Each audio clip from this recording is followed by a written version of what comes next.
Half వేలో open చేస్తే అదన్నమాట మ్యాటర్. తన సెల్ ఫోన్ తెచ్చుకుంటాను నేను గర్ల్ ఫ్రెండ్ బాయ్ ఫ్రెండ్ నెంబర్ని బ్లాక్ చేసింది. ఈ లవర్గాడికి ఏమైందో తెలియక ఎవరిని అడగాలో అర్థం కాక మార్నింగ్ నుంచి ఎండలో ఎండిపోయాడు అనమాట. ఈ లవర్గాడు ఇంతనే. ఉర్రే ఆ లవట్ ఆ పదం ఏదో సరిగ్గా పలకరా. చివరి డ్రా తీసుకొచ్చి మధ్యలో పెట్టి మధ్యలో రా తీసుకెళ్లి చివరిని పెట్టి దాన్ని నలిపేసి ఇస్త్రీ చేస్తున్నావు. ఇంతకీ ఆ లవట్ అది నేను చెప్పానే. అదంతా ఎందుకులే కానీ ఇప్పుడు ఏంటి, నువ్వు అర్జెంటుగా పద్దుతో మాట్లాడి వాళ్ళ గుండు తండ్రితో జరిగిన గొడవంతా చెప్పి నీ నెంబర్ అన్బ్లాక్ చేయించుకుని ప్యాచప్ అయితే తప్ప మాతో చీర్స్ కొట్టనంటావు అంతే కదా? నువ్వు చెప్పినంత ఈజీ కాదు అక్కడ. పొద్దు నుంచి ఆళ్ళబాబు ఇంట్లో తగలడ్డాడు. అంటే హీరోయిన్ బయట తీసుకొచ్చేంత ఫిజిక్ మన దగ్గర లేదు కానీ ఆ ఫాదర్ క్యారెక్టర్ లోపల ఉండకుండా చేసే అంత వాయిస్ ప్లానింగ్ కామెడీ టింజ్ మనకి ఇచ్చాడు రే భగవంతుడు. ఎలా? హలో హలో, గుండు గోపాలం గారా? నా పేరు గుండు గోపాలం కదమ్మా, తిరుమల శెట్టి గోపాలం. అందులో కూడా గోపాలం ఉంది కదా సార్. ఏం కావాలి? సార్ నన్ను గుర్తుపట్టారా? లక్ష్మిని, విజయలక్ష్మిని. మీ కాలనీలో అప్పడాలు వేస్తుంటాను కదా. అప్పడాలు వేసేదానికి ఆడవాళ్ళు తెలుస్తావు కానీ నాకు ఎలా తెలుస్తావమ్మా? నేనే టెన్షన్లో ఉన్నావు కానీ తర్వాత చెయ్యి. సార్ సార్ సార్ నాది టెన్షనే సార్. మీ కాలనీ అంతా అప్పడాలు సప్లై చేసి ఇంటికి వెళ్దామని బస్ స్టాప్ లో నుంచుంటే ఇక్కడ ఆటో డ్రైవర్లు నన్ను క్రీగంట చూస్తున్నారు సార్. క్రీక్ అంటే కొంచెం వచ్చి హెల్ప్ చేయండి సార్. నేను ఇక్కడ రెడ్ శారీలో బ్లౌజ్లెస్ స్లీవ్లెస్ బ్లౌజ్ లో సెక్సీగా నిలబడి ఉన్నాను సార్. రండి సార్.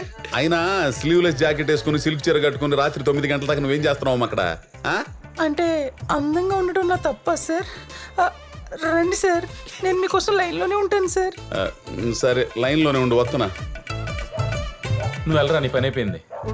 అన్ని కనపడేటట్టు అప్పడాలు సంచేసుకుని నిలబడితే ఎగబడకుండా ఎందుకుంటారు? నీ గురించి కాలనీ మొత్తం ఎదుగుతుంటే నువ్వు ఇక్కడ కూర్చుంటావా? అమ్మ అన్నం పెట్టలేదు అలిగి ఈ అరుగు మీద కూర్చొని ఎవరితో సోది చెప్తావు నువ్వు? అమ్మా దొరుకుతాడేం చూడు. దొరికాడు మిస్టర్. బొట్టెట్టుకుని గుడి. తొందరగా రండి సార్. ఇదిగో నిన్నే. ఏమైంది? సార్ వీడు నా పెట్టితాలను తీసేసేలా ఉన్నాడు సార్. నా మీద ఏదైనా ఆలోచించడం జరిగితే దానికి కారణం మీరే అవుతారు సార్. ఎందుకంటే నా ఫోన్ నుంచి వచ్చిన లాస్ట్ కాల్ మీదే. వస్తున్నావా లేదా గుండు? నా హార్ట్ బీట్. వస్తున్నాను, ఉండవమ్మా. వద్దు, మేడ పైన బట్టలనే తీసుకురా. సరేమ్మా.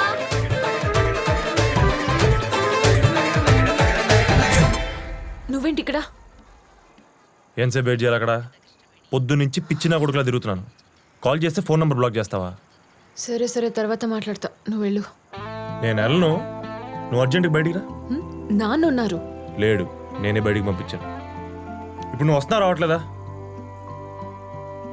పొద్దు సీరియస్గా చెప్తున్నాను, ఇంకా లాగా ఉంటే మీ నాన్నతో కూర్చొని తెలుసుకుంటాను అటో ఇటో. అసలే మెంటల్ ఎక్కున్నాను, అనవసరం ఇంకా యాంగిల్ చూస్తాడు మీ వాడినాలు. వెళ్ళు, అమ్మ చెప్పేసి వస్తా. వస్తావా?